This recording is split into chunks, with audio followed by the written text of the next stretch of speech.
안녕하세요. 이야기꾼입니다. 제가 회사를 12개나 가지고 있고 자산이 조 단위가 넘는데 일부러 낡아빠진 옷을 입고 시댁에 인사를 드리러 갔습니다. 파티에서 저를 한참 뜯어보시던 예비 시어머니가 갑자기 서류 한 뭉치를 꺼내시더니 이게 9천억 원짜리라면서 오늘 당장 제게 회사를 넘겨주시겠다는 겁니다. 제 이름은 이서연. 저는 박서준 씨의 눈에 띄지 않는 검은색 마이바흐에 앉아 저도 모르게 소매 끝에 보풀이 일어난 천을 만지작거리고 있었죠. 정말 이 옷 그대로 괜찮겠어. 서준 씨가 고개를 돌려 바람에 헝클어진 제 머리카락을 귀 뒤로 넘겨주려 손을 뻗었어요. 눈빛엔 안쓰러움이 가득했죠. 저는 그의 손을 탁 쳐내고 웃으며 고개를 저었어요. 뭘 모르네. 이게 바로 압박 테스트라는 거지. 우리 사귄 지 거의 1년인데 내가 그쪽 집 문턱도 못 밟아봤잖아. 오늘이 정식으로 어른들 뵙는 첫날인데 어떤 분들인지 떠보지 않으면 내가 마음이 안 놓여. 서준 씨는 한숨을 쉬며 더는 저를 말리지 않았어요. 제 고집이 황소고집이라 한번 정하면 아무도 못 말린다는 걸 알았으니까요. 하지만 그는 제가 말한 제 상황이 전부 거짓말이라는 건 몰랐죠. 저는 외부에 부모님을 일찍 여의고 아르바이트와 장학금으로 겨우 대학을 졸업한 평범한 여자로 알려져 있었어요.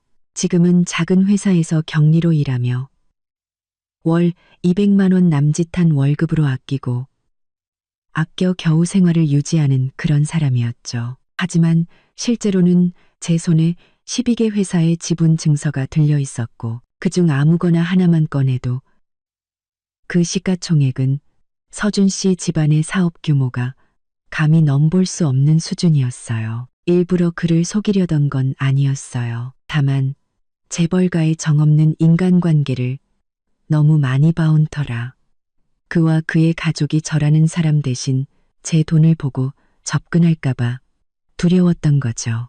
서준 씨는 진솔한 사람이었고 제게 모든 걸 줬지만 그의 집안 친척들은 소문이 자자했거든요. 하나같이 콧대가 하늘을 찌르고 최고로 속물이라고요. 오늘 이 파티는 저를 환영하기 위한 자리라고는 하지만 실은 박 씨 집안 친척들의 집단 평가회나 다름없었어요. 그래서 저는 일부러 옷장 깊숙이 박아뒀던 낡은 재킷과 물 빠진 청바지 그리고 3년이나 신은 캔버스화를 꺼내 입은 거였죠. 돈이라는 후광이 없을 때 이 사람들이 저를 어떻게 대할지 똑똑히 보고 싶었거든요. 차가 천천히 박 회장 댁 저택 대문으로 들어섰고 자갈이 깔린 오솔길을 따라 앞으로 나아갔어요. 길가의 가로등은 따뜻한 노란 불빛으로 주위의 조경을 한층 더 싱그럽게 비췄죠. 멀리서 보니 저택은 불이 환하게 켜져 있었고 웃음소리가 바람을 타고 들려오는 게 아주 시끌벅적했어요. 긴장하지 마. 내가 있잖아. 서준 씨가 제 손을 잡았어요. 손바닥이 따뜻했죠. 저는 그를 보며 웃어 보였지만 마음속엔 긴장감이라곤 조금도 없었어요. 오히려 약간의 기대감마저 들었죠. 서준 씨가 제 손을 잡았어요. 속물들이 허둥대는 꼴을 보는 것도 꽤 재미있는 일이잖아요. 차가 멈추자 집사님이 서둘러 다가와 차 문을 열어주었어요. 서준 씨가 먼저 내린 다음 돌아서서 제 손을 잡아주었죠. 제가 막 차에서 내렸을 때 저택 입구에 서 있는 중년 부부가 보였어요. 남자는 정장을 멋지게 차려입어 풍채가 남달랐는데 바로 서준 씨의 아버지인 박상훈 회장이었죠. 여자는 단아한 미색 원피스를 입고 머리를 단정하게 올린 채 온화한 미소를 띠고 있었어요. 물어보나 마나 저의 예비 시어머니 김지수 여사님이셨죠. 아버님, 어머님, 안녕하세요. 저는 서둘러 다가가 공손하게 인사드렸어요. 태도는 겸손하면서도 예의 바르게. 박상훈 회장님은 고개만 까딱하고는 제 온몸을 훑어보았지만 아무 말도 하지 않았어요. 그 표정에는 심사하는 듯한 기색이 역력했죠. 저는 이미 예상했기에 신경 쓰지 않았어요. 하지만 김지수 여사님은 빠른 걸음으로 다가와 제 손을 덥석 잡았어요. 말투가 무척 다정했죠. 아이고, 네가 서연이구나. 어디 좀 보자. 정말 예쁜 아가씨네. 서준이가 보여준 사진보다 훨씬 예쁘다. 그녀의 손은 부드러웠고 은은한 치자꽃 향기가 났어요. 재벌가 사모님의 거만함이라곤 찾아볼 수 없었죠. 저는 순간 흠칫하며 손을 빼려고 했어요. 제 재킷은 여러 번 빨아서 소매가 다 해졌거든요. 그분의 비싼 원피스를 더럽힐까봐 걱정됐죠. 하지만 김지수 여사님은 제 손을 더 꽉 잡으며 웃으셨어요. 날이 춥지? 이 재킷은 좀 얇아 보이네. 어서 들어가자. 안은 따뜻해. 그렇게 말하며 저를 이끌고 안으로 들어가셨고 제 옷에 대해서는 한마디도 하지 않으셨어요. 서준 씨가 뒤따라오며 제게 조용히 안심하라는 손짓을 보냈죠. 제 마음속에 따스함이 번졌어요. 아무래도 이 예비 시어머님은 다른 친척들과는 다른 것 같았죠. 거실에 들어서자마자 시끌벅적한 소음이 밀려왔어요. 거실에는 테이블과 의자가 가득했고 위에는 온갖 과일과 디저트, 술이 놓여 있었죠. 10여 명의 사람들이 모여 웃고 떠들고 있었어요. 우리가 들어오는 것을 보자 모든 사람의 시선이 일제히 우리에게 쏠렸죠. 저는 그 시선들이 제게 유난히 오래 머문다는 걸 느낄 수 있었어요. 특히 제 낡은 옷을 봤을 때 많은 사람들의 눈에 경멸과 무시의 빛이 스쳤죠. 어떤 사람들은 옆 사람과 조용히 수군거렸는데 안 봐도 저에 대해 이야기하는 게 뻔했어요. 저게 서준이가 만나는 여자친구라고? 어떻게 저런 차림으로 왔대? 듣자 하니 집안 형편이 별로 안 좋다던데 진짜인가 보네. 제대로 된 옷 한 벌 못 사 입을 정도니. 우리 박씨 집안이 어떤 가문인데 서준이가 저런 여자친구를 데려오면 집안 망신 아니야? 목소리는 크지 않았지만 비교적 조용한 거실 안에서는 제게 똑똑히 들릴 정도였어요. 서준 씨의 얼굴이 굳어지며 반박하려 했지만 저는 그의 옷깃을 살짝 당겨 충동적으로 행동하지 말라고 신호를 보냈어요. 김지수 여사님도 분명히 들으셨겠죠. 그분은 걸음을 멈추고 돌아서셨는데 얼굴에는 여전히 온화한 미소가 걸려 있었지만 말투에는 단호함이 묻어났어요. 누가 뒤에서 남의 말들을 하나 했더니 서연이는 서준이의 여자친구이자 제가 인정한 미래의 며느리입니다. 서연이가 뭘 입든 제 눈엔 다 예쁘니 다른 사람들이 왈가왈부할 일이 아니에요. 그 말이 떨어지자 거실은 순식간에 조용해졌어요. 아까 수군대던 사람들은 고개를 숙이고 음식을 먹는 척하거나 어색하게 웃으며 더는 아무 말도 하지 못했죠. 저는 속으로 고개를 끄덕였어요. 이 예비 시어머니, 자기 사람 챙기는 모습이 정말 멋지셨죠. 형님, 화내지 마세요. 다들 그냥 한 소리 한 거 가지고. 빨간색 원피스를 입은 한 여자가 다가오며 가식적인 미소를 지었어요. 그 여자는 박상훈 회장님과 조금 닮았는데 물어볼 필요도 없이 서준 씨의 고모인 박수진이었죠. 박수진은 제 몸을 위아래로 훑어봤는데 그 눈빛이 마치 상품을 평가하는 것 같아 기분이 매우 나빴어요. 그녀는 김지수 여사님의 손을 잡고 과장된 말투로 말했죠. 새언니, 제가 이 아가씨가 나쁘다는 게 아니고요. 그냥 우리 서준이 조건이 이렇게 좋은데 우리 박씨 집안이 또 어떤 집안이에요. 적어도 집안 수준이 맞는 짝을 찾아야 하지 않겠어요? 보세요. 이 아가씨 옷 입은 것 좀. 사업 파트너들이라도 보면 우리 박씨 집안이 며느리 구박한다고 생각하겠어요. 김지수 여사님이 미간을 찌푸리며 막 입을 열려는데 박수진이 다시 말을 가로채며 제게 시선을 돌렸어요. 그 말투에는 거만한 기색이 가득했죠. 서연 씨라고 했지? 서준이한테 듣기로 작은 회사에서 격리로 일한다던데. 한 달에 얼마나 벌어? 혼자 쓰기엔 충분하고 정말 무례하기 짝이 없는 질문이었어요. 제 배경을 떠보면서 동시에 가난하다고 조롱하는 게 분명했죠. 주위 사람들은 다시 수군거리기 시작했고 제 웃음거리가 되길 기다리고 있었어요. 서준 씨는 화가 나서 얼굴이 빨개졌죠. 고모, 그게 무슨 말씀이세요? 서준아, 참아. 저는 서준 씨를 붙잡고 박수진을 보며 적당히 수줍은 미소를 지었어요. 고모님, 저는 한 달에 200만 원 정도 벌어요.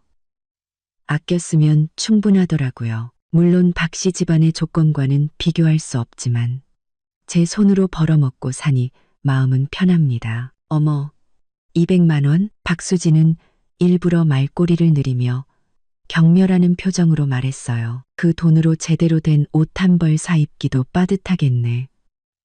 나중에 가정을 꾸리는 건 말할 것도 없고. 서준아, 고모가 너 생각해서 하는 말인데 잘 생각해봐. 결혼은 평생의 대사인데 순간의 감정으로 결정하면 안 돼. 제 일은 제가 알아서 합니다. 고모님께서 신경 쓰실 필요 없어요.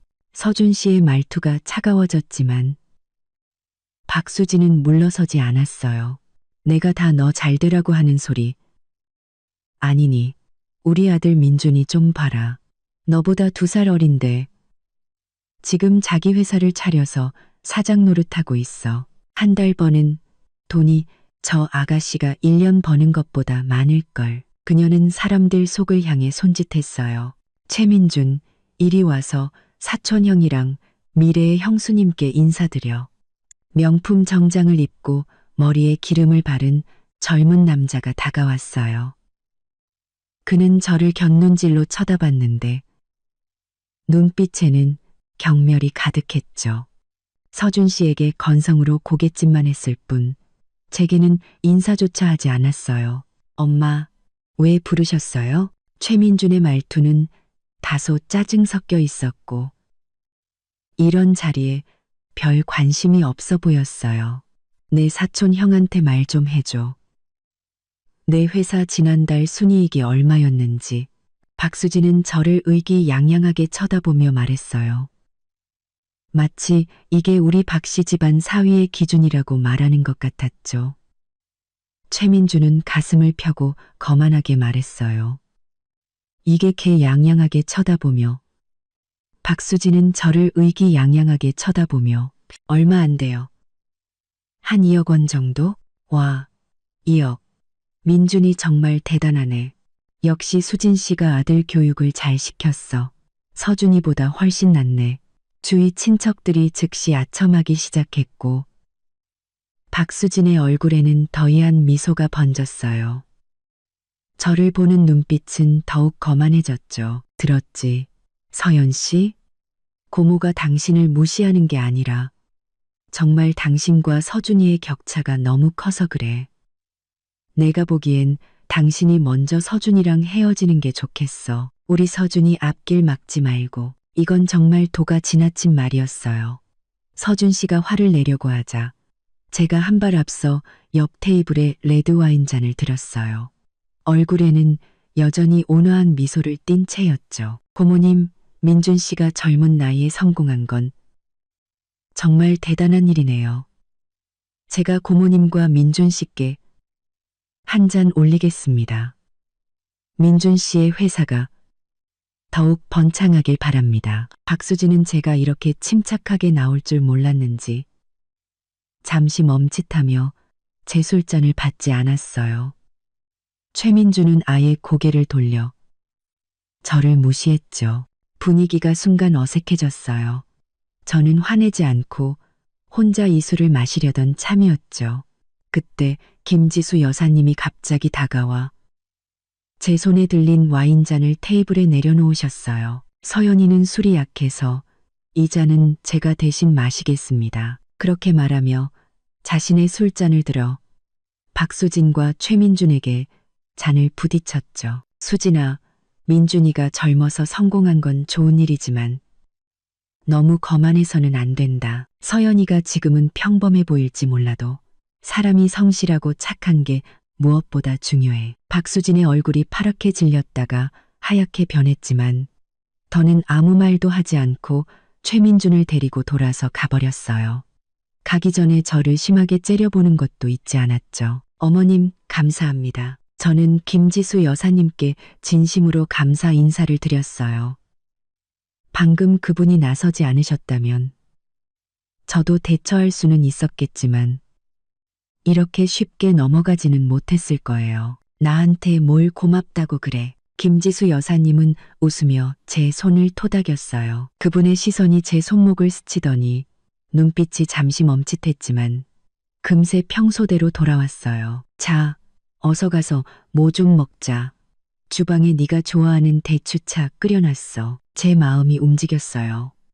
방금 제가 술잔을 들었을 때 소매가 살짝 내려가면서 손목에 찬 파텍 필립스 스카이문 뚜르비용 시계가 드러났거든요. 이 시계는 전 세계에 3개뿐인 한정판으로 작년 제 생일에 저희 계열사 명품 브랜드에서 특별히 제작해 준 것이었죠. 다이얼에는 수십 개의 다이아몬드가 박혀 있어 조용하면서도 화려했어요. 보통 사람은 잘 알아보지 못하지만 김지수 여사님이 한눈에 알아채신 걸 보면 이 예비 시어머님도 보통 분은 아니신 것 같았어요. 저는 순순히 김지수 여사님을 따라 식탁으로 갔어요. 그분은 제게 대추차 한 잔을 따라주시며 웃으셨죠. 이건 내가 특별히 주방에 부탁해서 너 주려고 끓인 거야. 미용에도 좋으니 어서 마셔봐. 저는 한 모금 마셨어요. 달콤하면서도 깊은 맛이 정말 좋았죠. 감사합니다. 어머님, 정말 맛있어요. 좋아하면 더 마셔. 김지수 여사님은 제 옆에 앉아 아무렇지 않은 듯 물으셨어요. 서연아, 아까 작은 회사에서 격리로 일한다고 했지? 어떤 업종인데? 그냥 평범한 사무직이에요. 사장님 서류 정리해드리고 손님 접대 같은 거요. 저는 대충 둘러대며 김지수 여사님의 반응을 살폈어요. 그분은 고개를 끄덕이고 더는 묻지 않으시고는 서준 씨의 어릴 적 재미있는 이야기들을 해주시며 분위기를 화기애애하게 만드셨죠. 하지만 이쪽이 조용해지자 저쪽에서 박수진이 또 일을 벌이기 시작했어요. 일부러 목소리를 높여 옆 친척에게 말했죠. 어떤 사람들은 정말 세상 물정을 몰라. 대추차 한 잔에 저렇게 좋아하다니. 듣자 하니 걔가 사는 데가 낡아빠진 옥탑방이라던데. 엘리베이터도 없어서 매일 계단을 몇 층씩 오르내려야 한다더라. 진짜? 너무 불쌍하다. 서준이가 쟤랑 결혼하면 고생길이 훤하겠네. 서준 씨는 화가 나서 들고 있던 술잔을 테이블에 세게 내려놓고는 박수진에게 따지러 가려 했어요. 저는 서둘러 그를 붙잡고 고개를 저었죠. 지금 박수진과 싸우면 김지수 여사님만 곤란해질 뿐이고 제 압박 테스트의 목적도 달성할 수 없었어요. 서준아, 참아. 그냥 무시하면 돼. 제가 조용히 말했어요. 하지만 너무 심하잖아. 서준 씨가 이를 악물고 말했어요. 세상에 심한 사람이 어디 한둘이니? 우리가 일일이 다 신경 쓸 수는 없잖아. 저는 웃으며 테이블 위에 디저트 하나를 집어 우아하게 먹기 시작했어요. 그리고 입은 남한테 달린 건데 뭐라고 하든 내버려둬. 어차피 난 그 사람들 말 때문에 당신을 떠나지 않을 거니까. 서준 씨는 저를 보며 감동 어린 눈빛을 보냈어요. 서연아, 넌 정말. 김지수 여사님은 이 모든 것을 지켜보고 계셨어요. 그분은 손에 든 찻잔을 내려놓으셨고 얼굴의 미소는 옅어졌으며 눈에는 불쾌한 기색이 스쳤죠. 그분은 자리에서 일어나 박수진에게 다가갔어요. 수진아, 잠깐 나 좀 보자. 할 말이 있어. 김지수 여사님의 말투는 평온했지만 그분을 잘 아는 사람이라면 이것이 화나기 직전의 신호라는 것을 알았을 거예요. 박수진은 잠시 멈칫하더니 마지못해 김지수 여사님을 따라 발코니로 나갔죠. 얼마 지나지 않아 발코니에서 김지수 여사님의 억눌린 분노의 목소리가 들려왔어요. 정확히 무슨 말을 하는지는 들리지 않았지만 박수진을 꾸짖고 있는 것은 분명했어요. 몇 분 후 두 사람이 발코니에서 나왔어요. 박수진의 얼굴은 엉망이었고 눈은 빨갰어요. 분명히 혼나서 운 것이 틀림없었죠. 그녀는 저를 매섭게 째려보고는 구석자리에 앉아 더는 말을 하지 않았어요. 저는 속으로 통쾌했어요. 이 예비 시어머님 정말 대단하시네요. 그런데 제가 예상치 못한 것은 박수진은 조용해졌지만 그의 아들 최민준이 나섰다는 것이었어요. 최민준은 술 한 잔을 들고 제 앞에 와서 거만하게 저를 내려다봤어요. 이서연 씨, 맞죠? 우리 엄마가 아까 한 말 좀 심하긴 했지만 다 당신을 위한 소리였어요. 당신이랑 우리 사촌 형은 사는 세계가 다른 사람이라고요. 그냥 빨리 헤어지는 게 좋을 겁니다. 형 앞길 막지 말고요. 저와 서준 씨의 일은 당신과 상관없는 것 같은데요. 저는 고개를 들고 차가운 눈빛으로 말했어요. 아까 박수진이 저를 조롱했을 때는 참았지만 이렇게 어린애까지 와서 저를 가르치려 드는 건 참을 수 없었어요. 제가 정말 만만해 보이나요? 왜 상관이 없어? 최민준이 비웃었어요. 우리 형은 박씨 집안의 후계자야. 나중에 집안 사업을 물려받아야 한다고. 형의 아내는 사업에 도움이 되는 사람이어야지. 당신처럼 발목이나 잡는 짐 덩어리가 아니란 말이야. 당신이 뭔데 날 짐 덩어리라고 말하는 거죠? 저는 자리에서 일어나 날카로운 눈빛으로 최민준을 쏘아봤어요. 당신이 한 달에 2억 원 번다고 대단한 줄 아나 본데 내 회사들 중 하나의 하루 순이익이 얼마인지는 알아요? 그 말이 나오자 최민준은 잠시 멍해졌다가 이내 큰 소리로 웃기 시작했어요. 당신 회사? 이서연 씨, 가난해서 미쳤나? 월 200만 원 버는 경리가 무슨 자기 회사가 있다고. 정신 나간 거 아니야? 주위 사람들도 따라 웃기 시작했고 저를 보는 눈빛에는 조롱과 연민이 가득했어요. 마치 정신 나간 사람을 보는 것 같았죠. 서준 씨는 안절부절 못하며 제 손을 잡고 말했어요. 서연아, 저런 애랑 상대하지 마. 그냥 미친놈이야. 나 안 미쳤어. 저는 서준 씨의 손을 뿌리치고 여전히 최민준을 노려봤어요. 똑똑히 들어. 내 회사 아무거나 하나만으로도 당신의 그 작은 회사를 사고도 남아. 허풍은 증거도 없이. 최민준의 얼굴이 새빨개졌어요. 진짜 회사가 있으면 왜 그렇게 초라하게 입고 왜 옥탑방에 살아? 거짓말하는 거 다 알아. 내가 초라하게 입는 건 낭비를 싫어해서고 옥탑방에 사는 건 인생 경험을 해보고 싶어서야. 돈 좀 있다고 자기가 누군지도 모르는 어떤 사람들과는 다르지. 세상에서 자기가 제일 잘난 줄 알잖아. 네가 감히 날 욕해? 최민주는 화가 나서 얼굴이 시뻘개지더니 저를 밀치려고 손을 뻗었어요. 손 떼지 마. 서준 씨가 최민준을 막아서며 그의 얼굴에 주먹을 날렸어요. 최민준은 방심하고 있다가 몇 걸음 뒤로 물러나 바닥에 쓰러졌죠. 민준아, 박수진이 비명을 지르며 달려와 최민준을 부축했어요. 그의 얼굴에 난 상처를 보고는 서준 씨의 코앞에 대고 소리쳤죠. 상처를 보고는 박서준, 너 미쳤어? 어떻게 내 아들을 때려? 민준이가 먼저 서연 씨를 때리려고 했잖아요. 경고하는데 앞으로 서연 씨한테 손끝 하나라도 대지 마. 그렇지 않으면 가만 안 둬. 세상에, 세상에. 박수진은 화가 나서 온몸을 떨며 박상훈 회장님을 쳐다봤어요. 오빠 아들 좀 봐. 외부 사람 하나 때문에 자기 사촌 동생을 때리잖아. 오늘 나한테 확실한 답을 줘야겠어. 박상훈 회장님은 미간을 찌푸리며 난감한 표정을 지었어요. 그는 서준 씨를 한 번, 저를 한 번 쳐다보더니 입을 열었죠. 서준아, 일단 민준이한테 사과해라. 제가 왜요? 전 사과 안 해요. 서준 씨가 목을 꼿꼿이 세우고 말했어요. 너, 박상훈 회장님은 화가 나서 말을 잇지 못했어요. 자, 다들 그만하세요. 김지수 여사님이 다가와 엄숙하게 말했어요. 이 일은 애초에 민준이가 잘못한 거예요. 먼저 서연이를 도발하고 때리려고까지 했잖아요. 서준이는 정당방위를 한 것뿐이에요.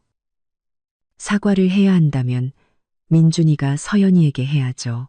형님, 어떻게 형님까지 외부 사람 편을 드세요? 박수진이 믿을 수 없다는 듯 김지수 여사님을 쳐다봤어요. 쟤는 그냥 가난한 애일 뿐인데 뭐가 그렇게 대단하다고 다들 감싸고 도는 거예요? 김지수 여사님은 박수진을 무시하고 최민준을 쳐다봤어요. 민준아, 네가 직접 말해봐. 네가 먼저 서연이를 도발한 거 아니니? 최민준은 얼굴을 가린 채 시선을 피하며 김지수 여사님을 쳐다보지 못했어요. 그는 박씨 집안에서 김지수 여사님의 위치를 잘 알고 있었죠. 박상훈 회장님조차 그녀에게는 한 수 접어준다는 것을요. 만약 그가 반박했다가는 앞으로 박씨 집안에서 편히 지내기 어려울 거였어요. 저는 최민주는 한참을 우물쭈물하며 제대로 된 말을 하지 못했어요. 왜 말을 못해? 김지수 여사님의 목소리가 더욱 차가워졌어요. 오늘 서연이에게 사과하지 않으면 이 집에서 한 발짝도 못 나갈 줄 알아. 박수진은 다급해졌어요. 형님, 이건 너무 심하시잖아요. 심하다고? 김지수 여사님이 박수진을 돌아보며 실망 가득한 눈빛으로 말했어요. 수진아, 난 네가 사리 분별은 할 줄 아는 사람이라고 생각했는데 이렇게 속물일 줄은 몰랐다. 서연이가 집안은 평범할지 몰라도 인품이 바르고 줏대가 있어. 서연이가 집안은 평범할지 몰라도 집안만 믿고 까부는 철부지들보다 훨씬 나아.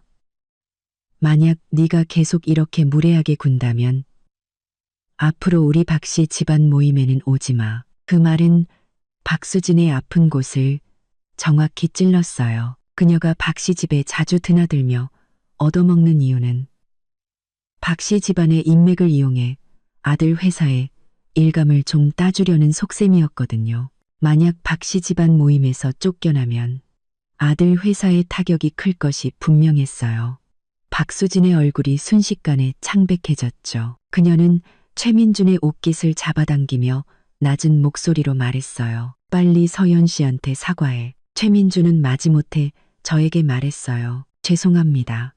제가 도발한 거 그리고 때리려 한 거 다 잘못했어요. 괜찮아요. 앞으로는 다른 사람을 존중하는 법을 배우길 바라요. 사람을 겉모습만 보고 판단하지 말고요. 최민준의 얼굴이 파랗게 질렸다가 하얗게 변하며 저를 한번 쏘아보고는 돌아서서 가버렸어요. 박수진도 더 있을 면목이 없어 최민준의 뒤를 따라 초라하게 떠났죠. 이 소동으로 거실의 분위기는 다소 어색해졌어요. 친척들은 모두 고개를 숙이고 아무 말도 하지 않았죠. 하지만 김지수 여사님은 아무 일도 없었다는 듯 웃으며 모두에게 말했어요. 자, 작은 오해였을 뿐이니 다들 마음에 담아두지 마시고 계속 드시고 마시세요. 그러고는 저를 돌아보셨는데 그 눈빛에 묘한 빛이 감돌았죠. 서연아, 나 좀 따라오렴. 서재에서 보여줄 게 있어. 제 마음이 움직였어요. 김지수 여사님이 뭔가를 눈치채신 것 같았죠. 저는 고개를 끄덕이고 서준 씨에게 말했어요. 여기서 잠깐만 기다려. 어머님 따라갔다가 금방 올게. 응, 조심해. 서준 씨가 걱정스럽게 저를 쳐다봤어요. 저는 그를 보며 미소 짓고는 김지수 여사님을 따라 서재로 향했죠. 서재는 2층에 있었고 고풍스럽게 꾸며져 있었어요. 책장에는 온갖 종류의 책들이 가득했고 창가에는 커다란 원목 책상이 놓여 있었죠. 그 위에는 붓과 먹, 종이, 벼루가 놓여 있었어요. 김지수 여사님은 서재문을 닫고 저를 돌아보셨어요. 얼굴에 미소는 옅어졌고 말투는 진지했죠. 서연아, 솔직하게 말해주렴. 너는 대체 누구니? 올 것이 왔다고 생각했죠.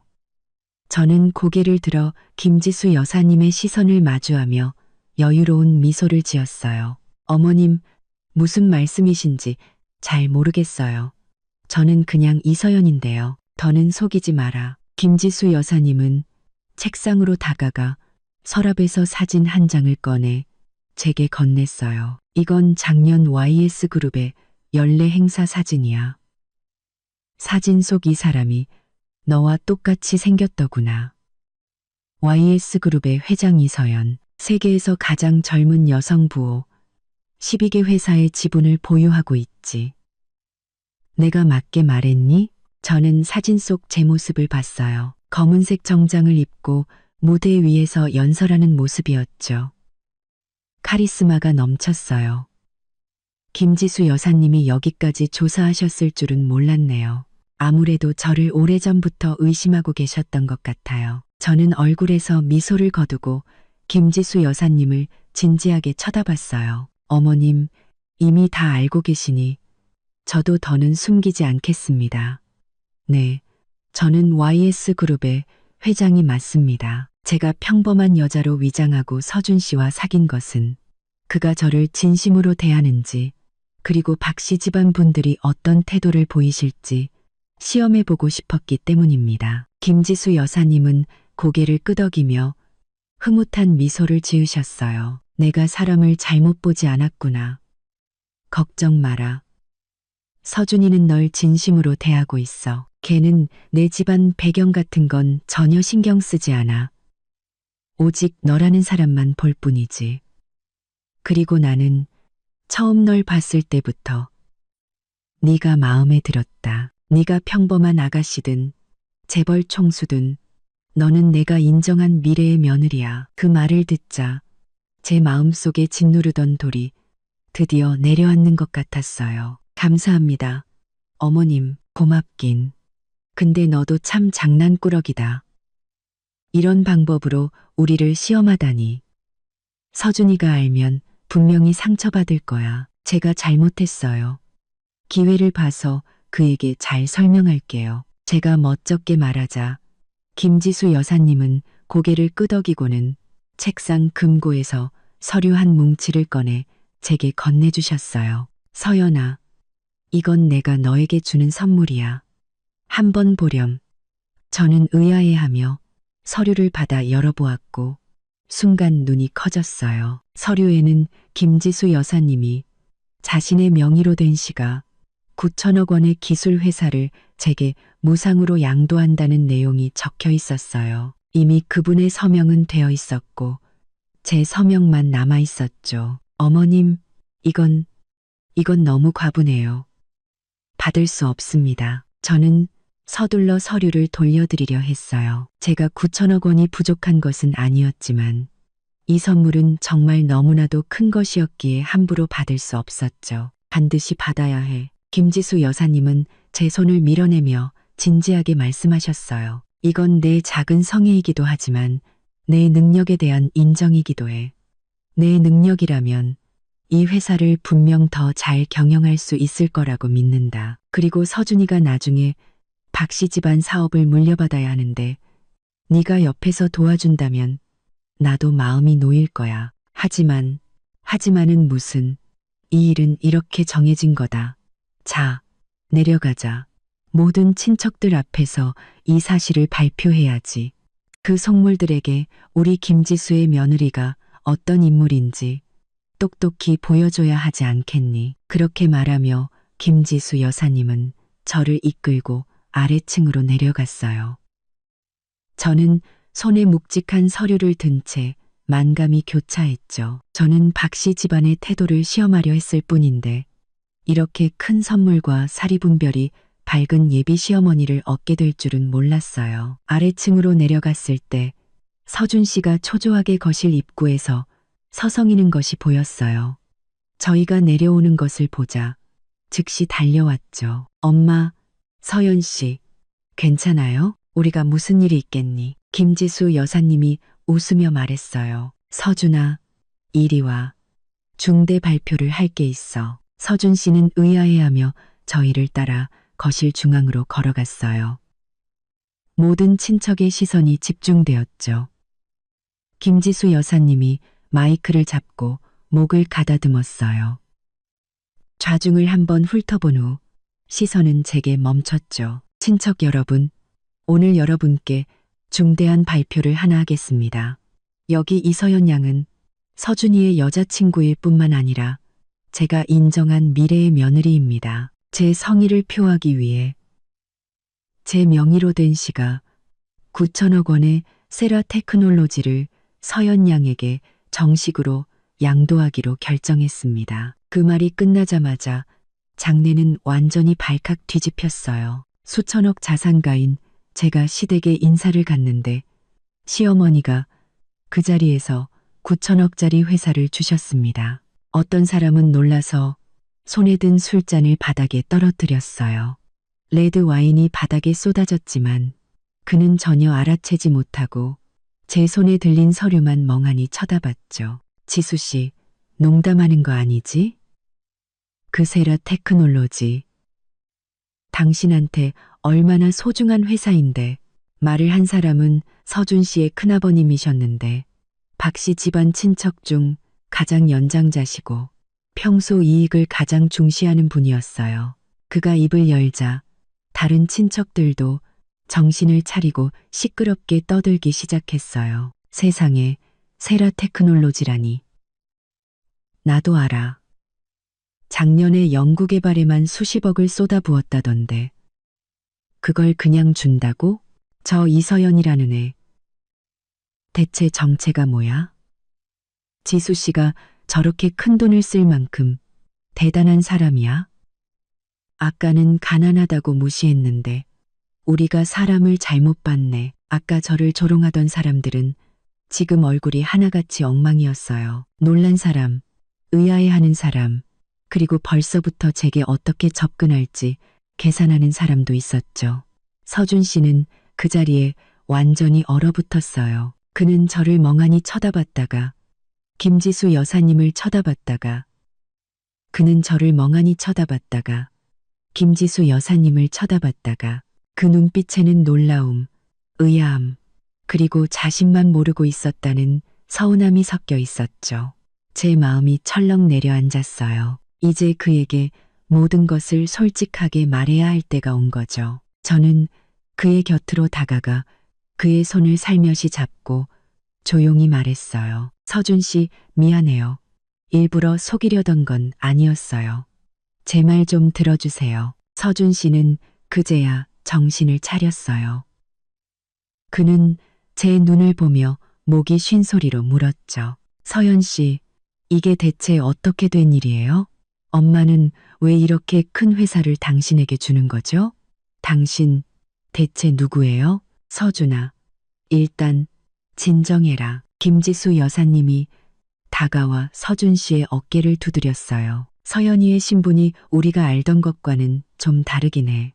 이 일은 서연이가 직접 너에게 말하게 하는 게 좋겠다. 저는 심호흡을 하고 서준 씨의 눈을 보며 한 글자 한 글자 힘주어 말했어요. 서준 씨, 저는 작은 회사 경리가 아니에요. 제 진짜 신분은 YS 그룹의 회장입니다. 제 손에 12개 회사의 지분이 있어요. YS 그룹은 들어보셨을 거예요. 주로 신재생 에너지와 첨단 제조업을 하고 작년 매출은 32조 원이었습니다. YS 그룹, 서준 씨의 눈이 동그래졌어요. 그 나스닥에 상장하고 국가급 신재생 에너지 프로젝트를 따낸 그 YS 그룹이요? 저는 고개를 끄덕였어요. 네, 제가 당신을 속인 건 저희 부모님이 정략 결혼으로 평생 불행하게 사셨기 때문이에요. 저는 제 감정에 이해관계가 섞이는 게 싫었어요. 제 돈이 아니라 저라는 사람 자체를 사랑해줄 사람을 찾고 싶었어요. 당신이 저에게 잘해주는 건 알지만 당신 가족들도 평범한 저를 받아들여줄지 확신할 수 없었어요. 그래서 이런 방법으로 시험해 본 거예요. 서준 씨의 표정은 복잡했어요. 그의 눈에는 서운함과 분노, 하지만 그보다 더 큰 이해심이 담겨 있었죠. 그렇게 나를 못 믿었어요? 당신을 못 믿은 게 아니라 사람의 마음을 못 믿었어요. 저는 그의 손을 잡고 진심으로 말했어요. 서준 씨, 저는 돈 때문에 원수가 되는 경우를 너무 많이 봤어요. 무서웠어요. 당신이 사랑하는 게 이서연이라는 사람인지 아니면 YS그룹 회장이라는 타이틀인지 확인하고 싶었어요. 서준 씨는 잠시 침묵하더니 갑자기 저를 힘껏 껴안았어요. 바보. 당신이 억만장자든 평범한 회사원이든 내가 사랑하는 건 당신이야. 비 오는 날 낯선 할머니에게 우산을 양보하고 자신은 비를 맞으며 집으로 달려가던 모습. 회사 앞에서 길고양이를 보고 일부러 소시지를 사서 먹이던 모습. 내가 아플 때 침대 곁에서 밤새 눈도 못 붙이던 모습. 이런 건 꾸며낼 수 없는 거잖아. 이게 바로 내가 사랑하는 이서연이라고. 제 눈시울이 뜨거워지고 코끝이 찡해졌어요. 제가 사람을 잘못 보지 않았다는 걸 알았죠. 서준 씨, 미안해요. 저는 그의 품에 기대어 속삭였어요. 진작에 사실대로 말했어야 했는데. 괜찮아. 지금이라도 알았으니 늦지 않았어. 서준 씨는 저를 놓아주고 제 코를 살짝 꼬집으며 미소를 지었어요. 근데 이 아가씨 정말 대단하네. 12개 회사를 가지고 있으면서 나랑 옥탑방에서 살고 5,000원짜리 도시락을 먹다니 정말 잘 참았네. 그거야 인생 경험을 위해서였죠. 제가 웃으며 말했어요. 저희 둘이 화해하는 모습을 보고 김지수 여사님은 흐뭇한 미소를 지으셨지만 옆에 있던 친척들은 이미 참지 못하고 있었죠. 큰아버님이 가장 먼저 다가와 아첨하는 미소를 가득 머금고 제게 악수를 청했어요. 아이고, 서연아, 등잔 밑이 어둡다더니 한 가족끼리 서로를 몰라봤구나. YS그룹 회장님이 젊고 유능하다는 소문은 익히 들었지만 이렇게 예쁜 아가씨일 줄은 몰랐네. 정말 영웅은 젊은 시절에 나타난다더니 저는 아무렇지 않은 척 한 걸음 뒤로 물러나 그의 손을 피했어요. 아까 저를 가장 심하게 욕했던 사람이 바로 그였거든요. 지금은 책장 넘기듯 태도를 바꾸다니 정말 역겨웠죠. 큰아버님의 손이 공중에 뻘쭘하게 떠 있었고 그는 어색하게 웃었어요. 서연 양, 아까는 내가 눈이 없어서 실례를 했네. 마음에 담아두지 말게. 큰아버님, 농담도 잘하시네요. 제가 어떻게 마음에 담아두겠어요? 저는 쌀쌀맞게 말했어요. 큰아버님이 나서자 다른 친척들도 紛紛 몰려들었어요. 서연아, 나는 내 셋째, 이모야. 어릴 때 내가 너 안아준 거 기억나니? 꽃무늬 원피스를 입은 한 여자가 끼어들며 활짝 웃었어요. 저는 그녀를 본 적도 없는데 안아주긴 뭘 안아줬다는 건지. 거짓말도 참 성의 없게 하네요. 서연 양, 우리 아들이 올해 대학 졸업했는데 금융을 전공했어. 당신 회사에서 인턴이라도 할 수 있을까? 다유는 상관없어. 주로 당신한테 배우고 싶어서 그래. 서연아, 우리 손녀가 너랑 나이가 비슷한데 시간 되면 만나서 친구하면 좋겠다. 순식간에 온갖 아첨과 연주를 대려는 말들이 쏟아졌어요. 저는 그들 사이에 갇혀 숨쉬기조차 힘들었죠. 이 사람들의 얼굴은 정말 추악하기 짝이 없었어요. 다들 조용히 좀 해주세요. 김지수 여사님이 다가와 제 앞을 막아서며 엄숙하게 말했어요. 서연이는 지금 휴식이 필요해요. 할 말이 있으면 나중에 하세요. 오늘 파티는 서연이를 환영하기 위한 자리이지 여러분이 연주를 대라고 만든 자리가 아닙니다. 김지수 여사님의 말은 무게가 있었어요. 친척들은 마지못해 물러났지만 여전히 그 자리에서 저를 애처롭게 쳐다봤죠. 어머님, 감사합니다. 저는 김지수 여사님께 감사 인사를 드렸어요. 그분이 아니었다면 제가 이 사람들을 어떻게 대처해야 할지 막막했을 거예요. 나한테 뭘 고맙다고 김지수 여사님이 웃으며 말했어요. 자, 위층으로 올라가자. 여긴 너무 시끄러워. 저는 고개를 끄덕이고 서준 씨와 함께 김지수 여사님을 따라 위층으로 올라갔어요. 박상훈 회장님도 따라오셨죠. 그는 처음부터 끝까지 별 말씀이 없으셨지만 저를 보는 눈빛이 변했다는 걸 느낄 수 있었어요. 이전에 심사하는 눈빛이 아니라 존경과 인정이 섞인 눈빛이었죠. 2층의 응접실은 아래층보다 훨씬 조용했어요. 하인이 차를 내어주고는 물러갔죠. 박상훈 회장님은 차를 한 모금 마시고 찻잔을 내려놓으며 저를 보고 말씀하셨어요. 서연아, 이전에는 내가 사람을 잘못 봤다. 신뢰가 많았는데 마음에 담아두지 말아라. 아버님, 너무 겸손한 말씀이세요. 저는 다 이해합니다. 제가 웃으며 말하자 박상훈 회장님은 말씀하셨어요. 너와 서준이의 일은 나와 지수 씨 모두 반대하지 않는다. 다만 한 가지 궁금한 게 있어. 내 신분이라면 어떤 사람이든 만날 수 있을 텐데 왜 굳이 서준이를 선택했는지. 그 질문은 박상훈 회장님뿐만 아니라 서준 씨와 김지수 여사님도 궁금해하는 눈치였어요. 저는 서준 씨를 보며 행복한 미소를 지었어요. 서준 씨는 진실하고 착하고 저에게 잘해주거든요. 제가 평범한 여자로 위장했을 때도 제 집안 형편 때문에 저를 무시하지 않고 오히려 모든 면에서 저를 챙겨줬어요. 한 번은 제가 열이 났는데 그는 큰 비를 맞으며 도시 전체를 뒤져서 제가 먹고 싶어 하던 그 죽집에 죽을 사다 줬어요. 또 한 번은 제가 일 때문에 기분이 안 좋을 때 공원에서 밤새도록 제 곁에 앉아 제 푸념을 들어주고 위로해줬죠. 이런 작은 일들이 사소해 보일지 몰라도 제게는 정말 따뜻하게 느껴졌어요. 서준 씨가 제 손을 잡았어요. 눈빛에는 부드러움이 가득했죠. 내가 당연히 해야 할 일들이었어. 김지수 여사님이 웃으며 말씀하셨어요. 내가 사람을 잘못 보지 않았다니까. 서준이 이 아이는 정말 성실해. 박상훈 회장님도 고개를 끄덕이며 미소를 지으셨어요. 좋아, 좋아. 너희 둘이 진심으로 사랑한다니. 나도 이제 마음이 놓인다. 서연아, 걱정 마라. 앞으로 박씨 집안에서 아무도 널 함부로 대하지 못할 거다. 감사합니다, 아버님. 저는 감사 인사를 드렸어요.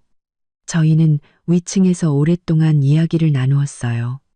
생활 이야기부터 일 이야기까지. 박상훈 회장님은 제게 기업 경영에 관한 몇 가지 조언을 구하셨고, 저는 제 경험을 바탕으로 몇 가지 제안을 드렸죠. 그는 매우 진지하게 들으시며 연신 고개를 끄덕이셨고, 저에 대한 인정이 더욱 깊어지셨어요. 어느덧 밤 10시가 다 되어 서준 씨가 저를 집으로 데려다 주었어요. 차 안에서 그가 갑자기 말했죠. 서연아, 내일 우리 할아버지 할머니 뵈러 가자. 두 분이 내 이야기를 들으면 분명히 기뻐하실 거야. 좋아요. 제가 웃으며 고개를 끄덕였어요.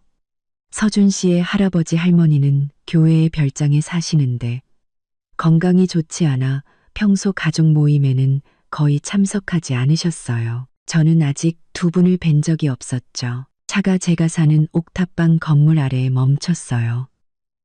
서준 씨가 저를 위층까지 바래다 주었죠.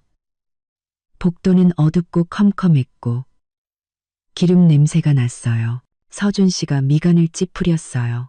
서연아, 앞으로는 여기 살지 마. 너무 위험해. 시내에 내 아파트가 하나 있는데 일단 거기로 이사해. 아니에요. 저 곧 이사 갈 거예요. 제가 웃으며 말했어요. 사실 저는 시내에 별장이 몇 채나 있었지만 신분을 위장하기 위해 임시로 이 옥탑방을 빌린 것이었죠. 정말 서준 씨의 눈이 반짝였어요. 그럼 잘 됐다. 내일 내가 이사 도와줄게. 네, 저는 고개를 끄덕였어요. 문을 열자 방 안은 아주 단출했어요. 침대 하나, 옷장 하나, 책상 하나, 그리고 작은 소파 하나. 이 모든 것은 제가 평범한 직장인처럼 보이기 위해 일부러 꾸민 것이었죠. 서준 씨가 방에 들어와 주위를 둘러보더니 안쓰러운 표정을 지었어요. 서연아, 고생 많았겠. 고생 아니에요. 당신과 함께라면 뭐든 행복해요. 제가 그를 안으며 속삭였어요. 서준 씨는 저를 꼭 껴안고 제 이마에 입을 맞췄어요. 푹 쉬어. 내일 아침 일찍 올게. 네, 저는 고개를 끄덕이고 그를 문 앞까지 배웅했어요. 서준 씨의 모습이 복도에서 사라지는 것을 보고 저는 문을 닫았어요. 얼굴에 미소가 점점 옅어졌죠. 저는 휴대폰을 꺼내 비서에게 전화를 걸었어요. 김 비서님, 옥탑방에 있는 짐 좀 정리해서 평창동 제 별장으로 보내주세요. 그리고 내일 어른들께 드릴 선물 좀 준비해 주세요. 어르신들께 어울리는 걸로, 좀 고급스러운 걸로요. 네, 회장님, 바로 준비하겠습니다. 김 비서의 목소리는 매우 공손했어요. 전화를 끊고 저는 창가로 걸어가 밖에 야경을 바라봤어요. 오늘 많은 불쾌한 일을 겪었지만 결과는 좋았어요. 저를 진심으로 대해주는 사람을 찾았고 사리분별이 밝은 예비 시어머니도 얻었으니까요. 그것만으로도 충분했죠. 다음 날 아침 제가 아직 일어나기도 전에 문 두드리는 소리가 들렸어요. 저는 서준 씨인 줄 알고 서둘러 옷을 입고 문을 열었죠. 그런데 문 앞에는 놀랍게도 박수진과 최민준이 서 있었어요. 박수진은 가식적인 미소를 지으며 손에는 과일 바구니를 들고 있었죠. 서연아, 우리가 사과하러 왔어. 어제는 우리가 너무 심했지. 말이 너무 지나쳤어. 마음에 담아두지 마렴. 최민주는 박수진 뒤에 서서 고개를 숙이고 있었는데 얼굴에는 어제 서준 씨에게 맞은 멍이 아직 남아 있었어요. 그는 저를 보고 작은 목소리로 말했죠. 형수님, 죄송합니다. 저는 속으로 비웃었어요. 이 모자는 분명 제 진짜 신분을 듣고 일부러 사과하러 온 것이 틀림없었죠. 만약 어제 제가 여전히 그 평범한 회사원이었다면 그들은 저를 완전히 짓밟으려 했을 거예요. 들어오세요. 저는 몸을 비켜 그들을 안으로 들였어요. 박수진은 방에 들어와 주위를 둘러보더니 경멸하는 표정을 지었지만 금세 감추고 웃으며 말했죠. 서연아, 집이 좀 작긴 해도 깨끗하게 잘 정리해놨네. 참, 어제 새언니한테 들었는데 네가 YS그룹 회장이라며? 정말 대단하다. 우리 민준이가 내 반만이라도 닮았으면 내가 소원이 없겠다. 고모님, 과찬이세요. 앉으세요. 물 한 잔 드릴게요. 아니야, 아니야. 괜찮아. 박수진이 서둘러 말했어요. 서연아, 우리가 오늘 사과하러 온 것 말고도 부탁할 게 하나 있어서 왔어. 저는 그들이 부탁할 일이 있을 거라 이미 짐작하고 있었죠. 저는 테이블 위에 물컵을 들어 한 모금 마시며 조용히 그들을 쳐다봤어요. 박수진이 최민준의 옷깃을 잡아당기며 말하라고 신호를 보냈어요. 최민준이 고개를 들어 저를 보고 말했죠. 형수님, 제 회사가 요즘 좀 어려워서 자금 회전이 잘 안 돼요. YS그룹에서 돈을 좀 빌리거나 아니면 YS그룹과 프로젝트 협력이라도 할 수 있을까요? 역시 돈 때문이었군요. 어제는 저를 그렇게 비웃더니 오늘은 저에게 도움을 청하다니 세상에 그렇게 쉬운 일이 어디 있겠어요. 민준 씨, 회사가 어렵다니 안타깝네요. 하지만 YS그룹의 협력 프로젝트는 모두 엄격한 심사를 거쳐야 해요. 제 말 한마디로 결정될 수 있는 게 아닙니다. 돈을 빌리는 것에 대해서도 YS그룹에는 엄격한 재무 규정이 있어서 제가 사적인 관계로 규정을 어길 수는 없어요. 박수진의 얼굴이 변하더니 서둘러 말했어요. 서연아, 우리가 규정을 어기라는 게 아니라 그냥 좀 도와달라는 거지. 융통성 있게. 서준이 얼굴을 봐서라도 우리 좀 도와줘. 우리 민준이가 창업하느라 얼마나 고생했는데 회사가 망하면 몇 년 동안의 노력이 다 물거품이 된단 말이야. 고모님, 제가 안 도와주는 게 아니라 정말 도와줄 수가 없어요. YS그룹은 저 혼자만의 회사가 아니라 많은 주주들이 있어요. 제가 어떤 결정을 내리든 주주들에게 책임을 져야 합니다. 제 사적인 관계로 회사에 손실을 입히면 제가 주주들에게 어떻게 설명하겠어요? 어떻게 그렇게 인정머리가 없니? 박수진의 말투가 짜증 섞인 투로 변했어요. 그냥 돈 좀 빌려달라는 건데 네가 YS그룹 회장인데 그깟 돈이 뭐가 아깝다고 그래. 내가 보기엔 그냥 우리를 안 도와주려는 거네. 고모님, 그렇게 말씀하시면 안 되죠. 저는 자리에서 일어나 차가운 목소리로 말했어요. 어제 저한테 어떻게 하셨는지 제가 따지지 않은 것만으로도 다행으로 아세요. 그런데 저한테 도움을 청할 염치가 있으세요? 똑똑히 들으세요. 제가 도와줄 일은 절대로 없을 겁니다. 박수진은 화가 나서 얼굴이 빨개지며 저를 손가락질했어요. 이서연, 너무 우쭐대지 마. 돈 좀 있다고 뭐가 그렇게 대단해? 우리 박씨 집안도 만만하지 않다는 걸 알아도. 박씨 집안이요? 고모님, 잊으셨나 본데 어제 파티에서 누가 제 편을 들어주고 누가 당신들을 쫓아냈는지 기억 안 나세요? 김지수 여사님이 저를 감싸주지 않았다면 당신들이 박씨 집안에서 그렇게 오래 버틸 수 있었을 것 같아요? 박수진의 얼굴이 순식간에 창백해졌어요. 그녀는 어제 김지수 여사님이 했던 말을 떠올렸죠. 만약 계속 무례하게 군다면 박씨 집안 모임에 참석하지 못하게 하겠다는 말. 그녀는 둔식업에 질렸어요. 서연아, 아까는 내가 말이 좀 심했네. 화내지 마. 박수진이 금세 태도를 바꾸며 웃었어요. 그냥 해본 소리니까 마음에 담아두지 마. 네가 못 도와준다니. 그럼 우리는 이만 가볼게. 그렇게 말하며 최민준을 데리고 가려 했어요. 잠깐만요. 그 과일 바구니 가져가세요. 저희 집엔 과일 충분하고 당신들 사과는 필요 없으니까요. 박수진의 얼굴이 파랗게 질렸다가 하얗게 변하며 저를 한번 쏘아보고는 과일 바구니를 들고 최민준을 데리고 초라하게 떠났어요. 그들이 가자마자 서준 씨가 왔어요. 그는 박수진과 최민준의 뒷모습을 보고 미간을 찌푸렸죠. 저 사람들 왜 왔어? 나한테 도움을 청하러 왔어.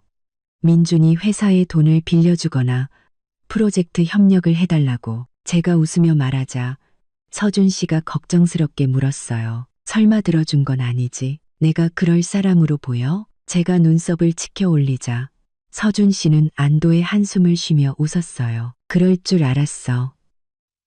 자, 가자. 짐 옮기고 할아버지 할머니 뵈러 가야지. 좋아요. 얼마 지나지 않아 김 비서가 경호원 몇 명을 데리고 왔어요. 그들은 신속하게 방 안의 짐을 정리해서 차에 싣고 평창동 별장으로 옮겼죠. 서준 씨는 이 광경을 보고 조금 놀란 듯 했어요. 서연아, 이 사람들 다 내 직원이야? 네, 저희 회사 직원들이에요. 제가 웃으며 말하자 서준 씨가 놀렸어요. 회장님 위세가 대단하시네. 당연하죠. 누구 여자친구인데. 저희 둘은 서로를 보며 웃었고 이전의 작은 오해는 이미 눈 녹듯 사라졌어요. 짐을 다 옮기고 서준 씨는 차를 몰아 교회의 별장으로 할아버지 할머니를 뵈러 갔어요. 서준 씨의 할아버지 할머니는 모두 은퇴한 고위공직자셨는데 매우 온화하고 소탈하셨어요. 저희가 문을 들어서자마자 할머니께서 제 손을 잡고 위아래로 훑어보시며 자애로운 미소를 지으셨죠. 네가 서연이구나. 정말 예쁘네.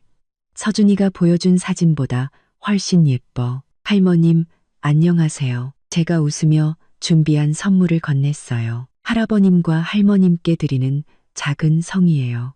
마음에 드셨으면 좋겠어요. 아이고, 이 아이 좀 봐. 오기만 해도 좋은데 선물까지 뭘 이런 걸. 할머니께서 웃으며 선물을 받으셨어요. 서준아, 어서 서연이한테 물 한 잔 갖다 드려라. 할아버님은 소파에 앉아 돋보기를 끼고 신문을 보고 계셨어요. 그는 고개를 들어 저를 한번 보시고는 고개를 끄덕이셨죠. 이 아가씨 참해 보이네. 저는 할아버지 할머니와 즐겁게 이야기를 나누었어요. 그분들은 제 집안 사정에 대해 물으셨고, 저는 사실대로 대답했죠. 제 진짜 신분을 아셨을 때도 다른 사람들처럼 놀라지 않으시고 그냥 고개를 끄덕이셨어요. 젊은 사람이 능력 있는 건 좋은 일이지. 하지만 돈이 아무리 많아도 소용없어. 가장 중요한 건 두 사람이 진심으로 사랑하고 서로 의지하는 거야. 할아버님, 걱정 마세요. 저와 서준 씨 앞으로 잘 살겠습니다. 그래, 그럼 됐다. 할아버님은 고개를 끄덕이며 만족스러운 미소를 지으셨어요. 저희는 할아버지 할머니 댁에서 점심을 먹고 오후에야 떠났죠. 별장 대문을 막 나서는데 서준 씨의 휴대폰이 울렸어요. 그가 전화를 받더니 얼굴색이 점점 변했죠. 왜 그래요? 제가 걱정스럽게 물었어요. 회사에 일이 좀 생겼어. 협력 프로젝트에 문제가 생겼는데 상대방이 갑자기 일방적으로 협력을 중단하고 위약금을 요구한대. 이 프로젝트는 내가 책임지고 있는 건데 정말 위약금을 물게 되면 회사 손실이 클 거야. 걱정 마세요. 일단 회사에 가서 상황부터 보죠. 제가 그를 위로하자 서준 씨는 고개를 끄덕이고 차를 몰아 박 씨 집안 회사로 향했어요. 박 씨 집안의 회사는 주로 건자재 사업을 했는데 규모가 작지는 않았지만 YS그룹과 비교하면 아직 한참 멀었죠. 저희가 회사에 들어서자 서준 씨의 비서가 달려왔어요. 박 이사님, 큰일 났습니다. 상대 회사 장 사장님이 오셔서 회의실에서 기다리고 계세요. 태도가 아주 강경해서 꼭 500억 원의 위약금을 받아내야겠다고 하십니다. 500억? 서준 씨의 얼굴이 더욱 하얘졌어요. 이 프로젝트의 이익이 300억 원인데 500억 원을 배상하면 회사가 감당할 수 없을 텐데 내가 먼저 가볼게요. 걱정 마요. 내가 있잖아요. 제가 서준 씨의 어깨를 두드리며 회의실로 들어갔어요. 양복을 입고 배가 불룩 나온 중년 남자가 소파에 앉아 시가를 물고 있었는데 태도가 매우 거만했죠. 그 옆에는 경호원 몇 명이 서 있었는데 만만치 않아 보였어요. 이 남자는 제가 아는 사람이었어요. 장산건설의 회장 장태산이었죠. 이전에 저희 YS그룹에서 장산건설과 협력하려던 프로젝트가 있었는데 장태산은 저희 YS그룹이 신생기업이라며 무시하고 협력을 거절했을 뿐만 아니라 공개적으로 저를 모욕했었어요. 젊은 여자가 사업을 뭘 알겠냐며 회사를 망하게 할 거라고 했죠. 그가 박씨 집안과 협력하고 있을 줄은, 그리고 이런 큰일을 벌일 줄은 몰랐네요. 장태사는 제가 들어오는 것을 보고 미간을 찌푸리며 짜증 섞인 말투로 말했어요. 당신은 누구요? 여긴 박씨 회사 회의실이지. 당신이 올 곳이 아니오. 당장 나가시오. 장 사장님, 제 여자친구 이서연입니다. 장태사는 저를 위아래로 훑어보더니 경멸하는 미소를 지었어요. 박 이사, 정말 정신이 나갔군. 이 와중에 여자친구를 회사에 데려올 정신이 있어? 내 손실이나 어떻게 배상할지 생각이나 하시지. 장 사장님, 저희 계약서에는 분명 일방적으로 협력을 중단할 경우 프로젝트 이익의 50%인 150억 원만 배상하면 된다고 명시되어 있습니다. 왜 500억 원을 요구하시는 겁니까? 계약서? 그건 이전 계약서고 지금은 상황이 달라졌지. 우리 회사는 당신들 프로젝트 때문에 다른 협력을 포기해서 손실이 막대하단 말이야. 500억도 적게 부른 거야.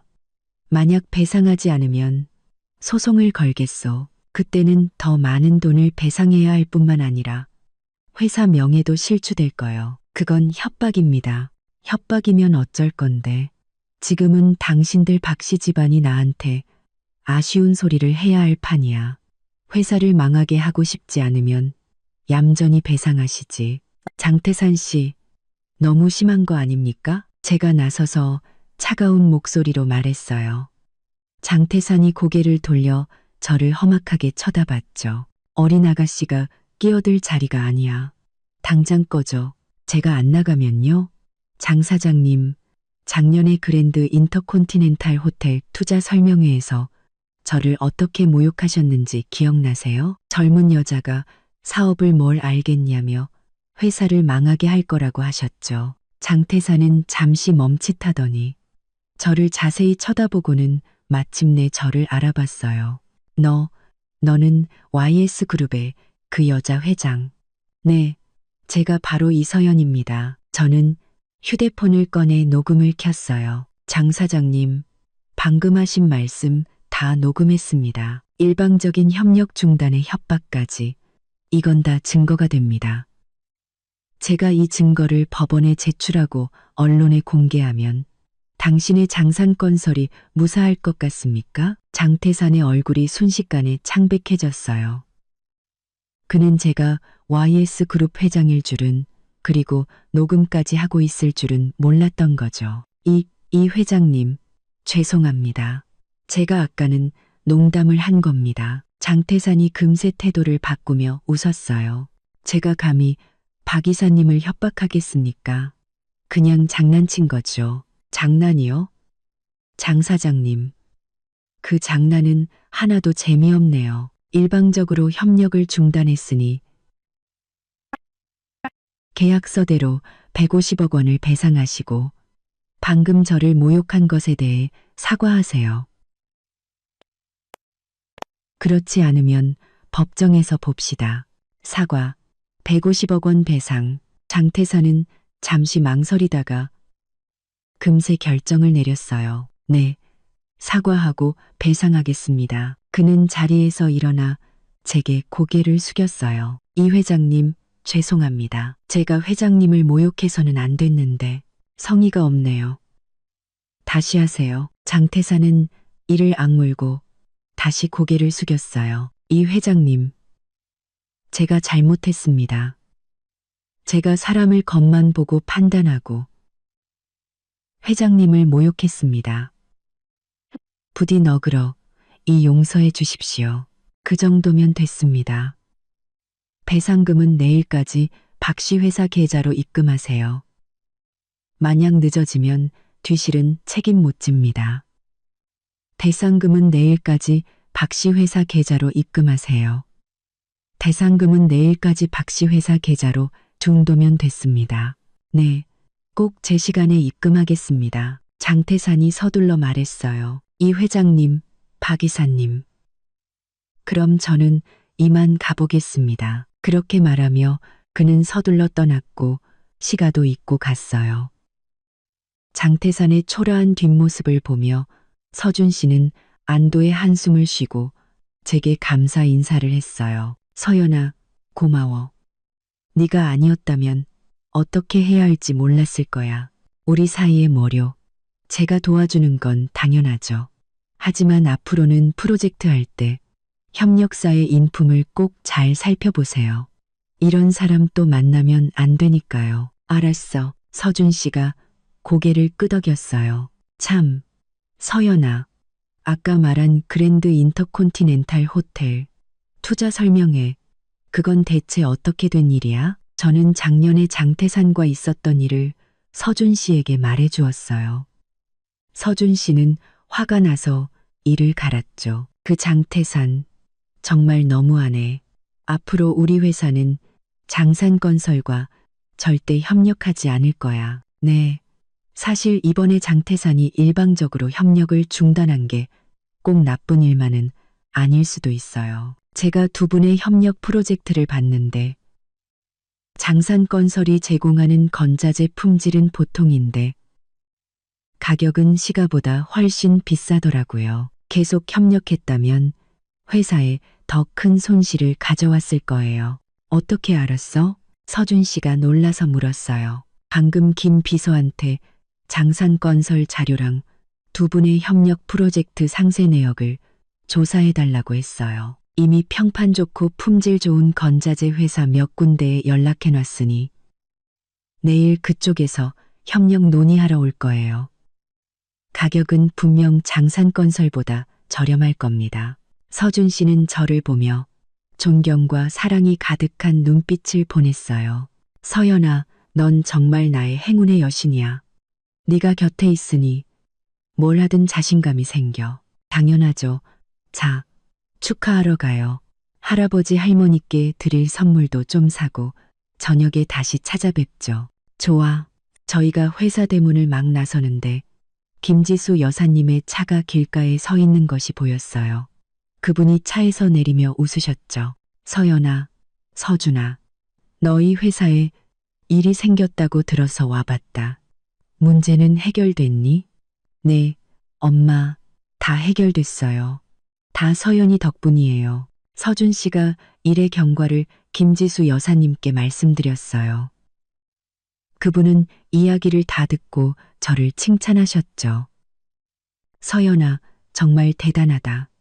서준이가 너를 만난 건 정말 큰 복이야. 어머님, 과찬이세요. 자, 내가 밥 사줄게. 마침 너희 둘이랑 상의할 일도 있고. 너희 둘 결혼 말이야. 저와 서준 씨는 서로를 쳐다보며 상대방의 눈에서 기쁨을 읽었어요. 저희는 한 고급 식당에 갔고 김지수 여사님은 제가 좋아하는 음식들로 한 상 가득 주문하셨죠. 식사 중에 그분이 말씀하셨어요. 서연아, 서준아, 너희 둘 감정도 안정됐고 나와 내 아버님이 상의해봤는데 가능한 한 빨리 너희 결혼식을 정하고 싶다. 다음 달 18일이 길일인데 약혼하기에 좋을 것 같아. 너희 생각은 어떠니? 저는 문제 없어요. 제가 웃으며 말하자 서준 씨도 서둘러 말했어요. 저도 문제 없습니다. 그럼 됐네. 약혼식은 이미 준비하기 시작했어. 친척들이랑 친구들, 그리고 사업 파트너들을 초대해서 모두에게 네가 우리 박 씨 집안의 예비 며느리라는 걸 알릴 거야. 감사합니다. 어머님, 나한테 뭘 고맙다고. 김지수 여사님이 웃으셨어요. 참, 서연아, 내 부모님 쪽은 부모님 이야기가 나오자 제 눈빛이 어두워졌어요. 저희 부모님은 제가 대학 다닐 때 교통사고로 돌아가셨어요. 미안하다. 서연아. 일부러 그런 건 아니었는데 괜찮아요. 이제 익숙해요. 앞으로는 우리가 내 가족이야. 내가 널 친딸처럼 대할게. 김지수 여사님이 제 손을 잡으며 부드럽게 말씀하셨어요. 제 눈시울이 뜨거워지며 고개를 끄덕였죠. 감사합니다, 어머님. 식사를 마치고 저희는 함께 할아버지 할머니께 드릴 선물을 사고 교회의 별장으로 갔어요.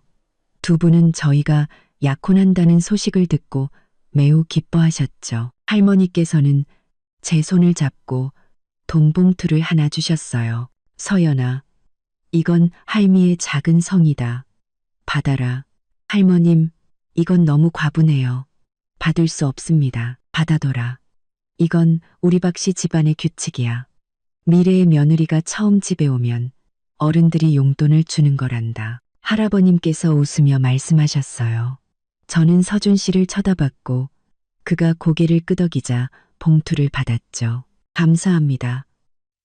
할머님, 할아버님, 저희는 할아버지 할머니 댁에서 늦게까지 머물다 떠났어요. 집으로 돌아오는 길에 서준 씨가 제 손을 잡고 말했죠. 서연아, 다음 달 18일이면 넌 정식으로 내 약혼녀가 되는 거야.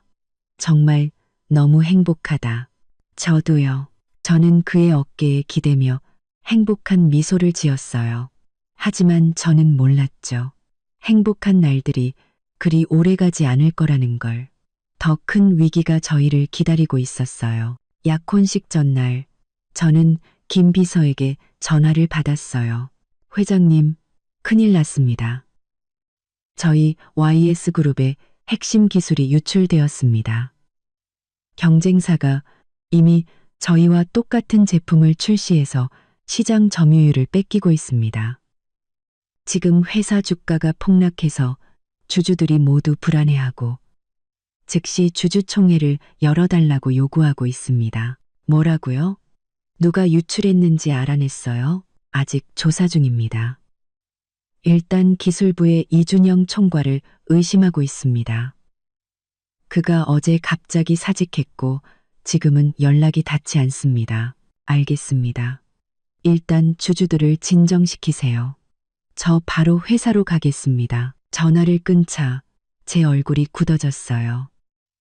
서준 씨가 제 안색이 안 좋은 것을 보고 걱정스럽게 물었죠. 서연아, 무슨 일이야? 회사에 큰일이 났어요. 핵심 기술이 유출돼서 주가가 폭락했어요.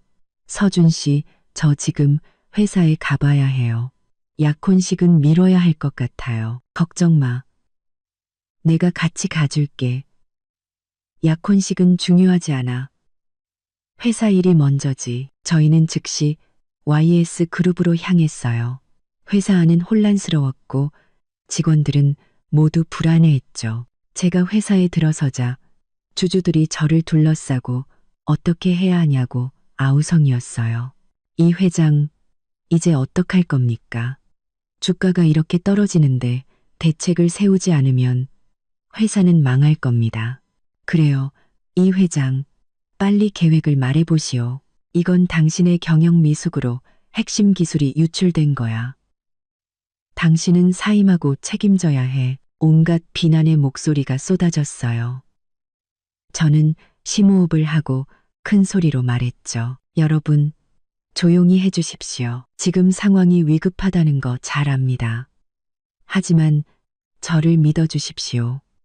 제가 반드시 이 문제를 해결하겠습니다. 지금 즉시 주주총회를 열어 해결 방안을 자세히 논의하겠습니다. 주주들은 여전히 불안해했지만 지금은 소란을 피울 때가 아니라는 것을 알고 저를 따라 회의실로 들어갔어요. 서준 씨는 따라 들어오지 않고 회의실 문 앞에서 제게 말했죠.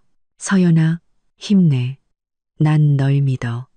도움이 필요하면 언제든지 전화해. 저는 고개를 끄덕이고 회의실로 들어갔어요. 주주총회는 오후 내내 계속되었죠. 저는 긴급 기술 개발, 업그레이드 제품 출시, 광고 홍보 강화, 유통업체와의 새로운 협력 계약 체결 등 일련의 해결책을 제시했어요. 주주들은 여전히 의구심을 품었지만 더 좋은 방법이 없어 제 방안에 동의했죠. 회의가 끝나고 저는 지쳐서 의자에 주저앉았어요. 김 비서가 커피 한 잔을 건네며 말했죠. 회장님, 수고하셨습니다.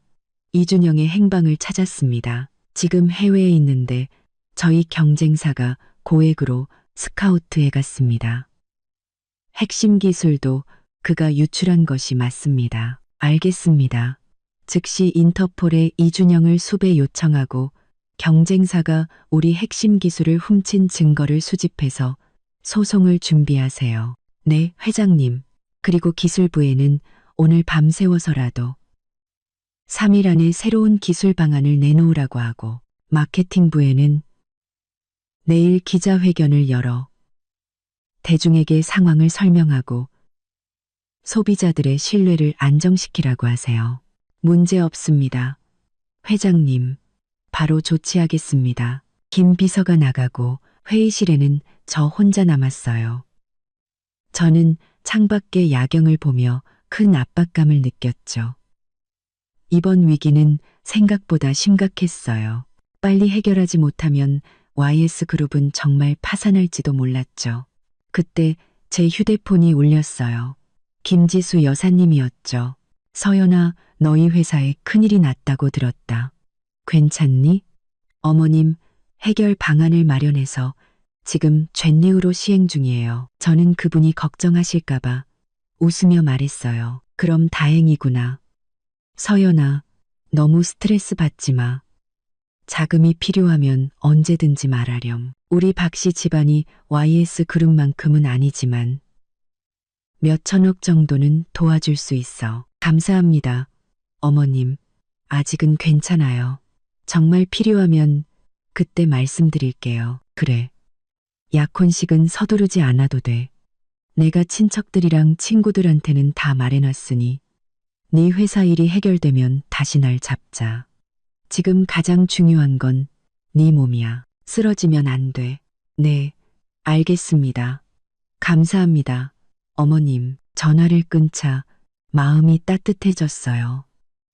이렇게 많은 사람들이 저를 지지해 주는데 절대 포기할 수 없었죠. 제가 회의실을 나서자 서준 씨가 여전히 문 앞에서 저를 기다리고 있었어요. 서연아, 어떻게 됐어? 해결 방안은 마련했고 지금 실행 중이야.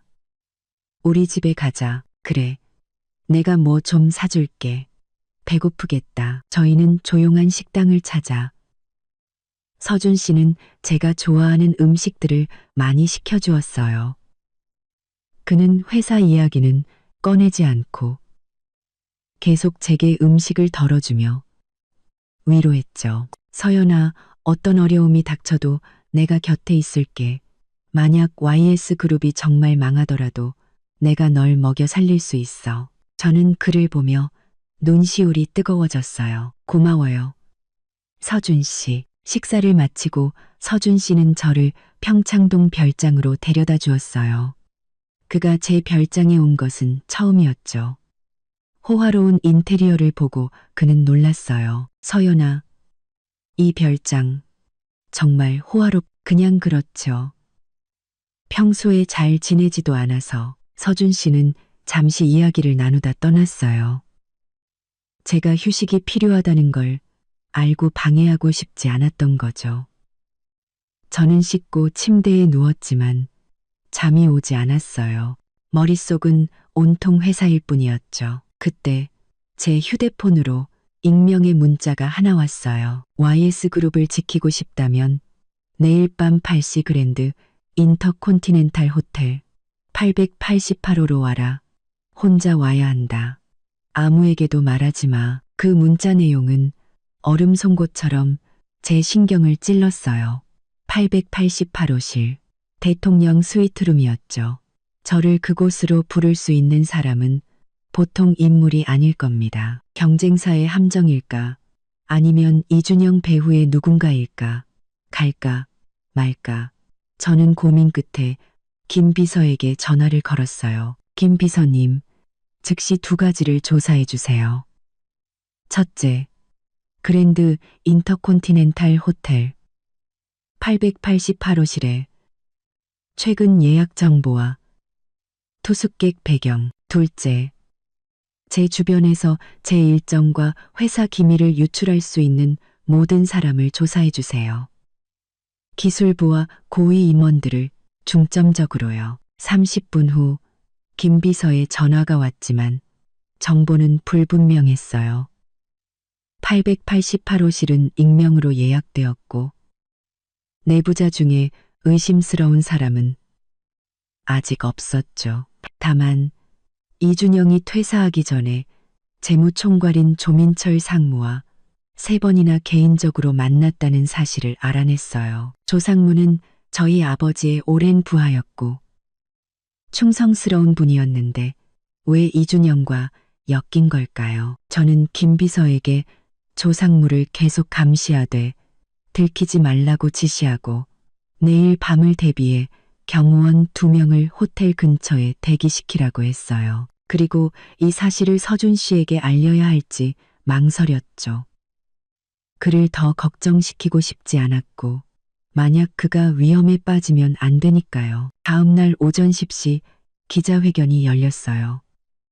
저는 기자들의 날카로운 질문에 침착하게 대응했죠. YS 그룹이 핵심 기술 유출 문제를 겪은 것은 사실입니다. 하지만 저희는 이미 확실한 증거를 확보했으며 기술을 훔친 기업에 대해 소송을 제기할 것입니다. 동시에 저희 연구개발팀은 3일 내로 새로운 업그레이드 제품을 출시할 것입니다. 성능은 이전 제품보다 훨씬 뛰어날 겁니다. 저의 침착하고 자신감 있는 태도에 기자들과 투자자들은 점차 안심하는 듯 했어요. 기자회견이 끝나자 YS그룹의 주가는 소폭 상승하며 폭락세를 멈췄죠. 사무실로 돌아오자마자 서준 씨에게 전화가 왔어요. 서연아, 기자회견 봤어. 정말 멋졌어. 그런데 뭔가 고민이 있는 것 같은데 나한테 숨기는 거 있지? 저는 결국 그에게 익명 문자에 대해 털어놓았어요. 그는 단호하게 말했죠. 절대 가면 안 돼. 함정이 분명해. 내가 지금 갈게. 같이 방법을 생각해보자. 결국 저는 그의 고집을 꺾지 못하고 함께 계획을 세우기로 했어요. 서준 씨는 호텔 직원으로 위장해 888호실 옆방에 대기하고 저는 휴대폰으로 실시간 위치와 녹음을 켜두기로 했죠. 밤 7시 반, 저는 약속대로 검은색 정장을 입고 혼자 호텔로 들어갔어요. 전용 엘리베이터를 타고 펜트하우스 층에 도착하자 888호실 문이 살짝 열려 있었죠. 저는 심호흡을 하고 문을 밀고 들어갔어요. 방 안은 어두웠고 검은 트렌치 코트를 입은 남자가 등을 보인 채 창가에 서 있었어요. 왔군. 남자가 돌아섰을 때 저는 깜짝 놀랐어요. 조민철 상무였죠. 조 상무님, 어떻게 그 문자를 보낸 게 상무님이었어요? 이준영을 사주한 것도요? 조 상무는 씁쓸하게 웃으며 소파에 앉았어요. 서연아, 일단 진정하고 내 말부터 들어라. 이준영을 경쟁사에 소개한 건 맞지만 다 YS그룹을 위해서였어. 내 아버님께서 살아계실 때 큰 프로젝트를 따내기 위해 해외 자본그룹에서 고금리 대출을 받으셨. 이제 상환 기한이 다가왔는데 그 자본그룹 책임자가 나를 찾아와서 YS를 무너뜨리는데 협력하지 않으면 내 아버님 명예를 실추시키고 너도 가만두지 않겠다고 협박했다. 저는 충격에 빠졌어요. 아버지께서 그런 일을 겪으셨을 줄은 꿈에도 몰랐죠. 조상무는 아버지의 친필 사인이 담긴 대출 계약서를 제게 건넸어요. 친필 사인이 담긴 대출 계약서를 제게 건넸어요. 그 자본그룹 책임자 이름은 찰스다. 수단이 아주 잔인한 놈이지. 나는 어쩔 수 없이 협력하는 척하면서 시간을 벌어 너에게 진실을 알릴 기회를 찾고 있었던 거야. 찰스가 저를 부른 목적이 뭐죠? YS그룹 지분 60%로 그 빚을 탕감하라는 거다. 만약 오늘 네가 동의하지 않으면 네 아버님의 고리대금업 대출 사실을 폭로해서 YS의 명예를 완전히 무너뜨릴 거라고 했어. 지분 60%? 말도 안 돼. 제가 분노하며 소리쳤어요. 원금이 얼마였죠?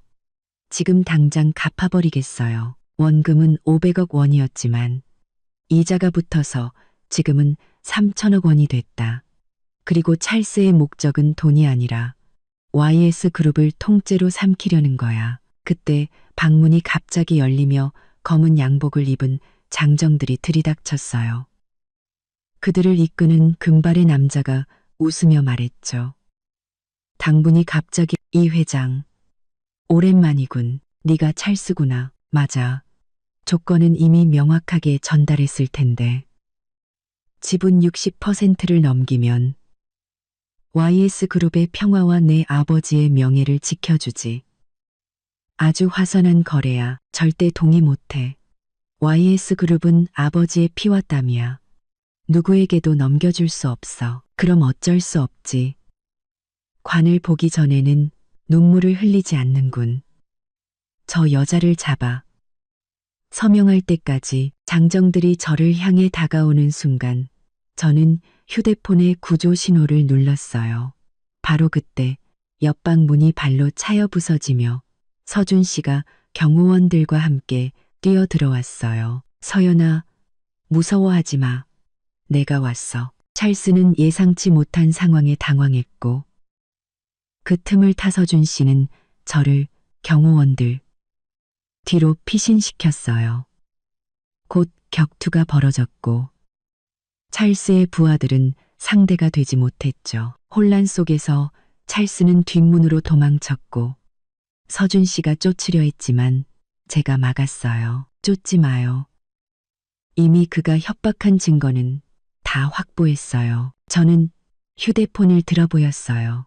방금 전의 대화가 모두 녹음되어 있었죠. 조상무는 제게 다가와 죄책감 가득한 얼굴로 말했어요. 서연아, 미안하다. 내가 잘못했다.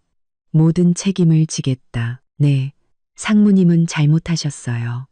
저를 속여서는 안 됐죠. 하지만 아버님의 명예를 지키기 위해 협박당하신 점을 고려해서 형사 책임은 묻지 않겠습니다. 대신 재무총괄직에서 사임하시고 찰스의 범죄 증거를 수집하는 데 협조해 주세요. 조상무는 고개를 끄덕이며 감사 인사를 했어요.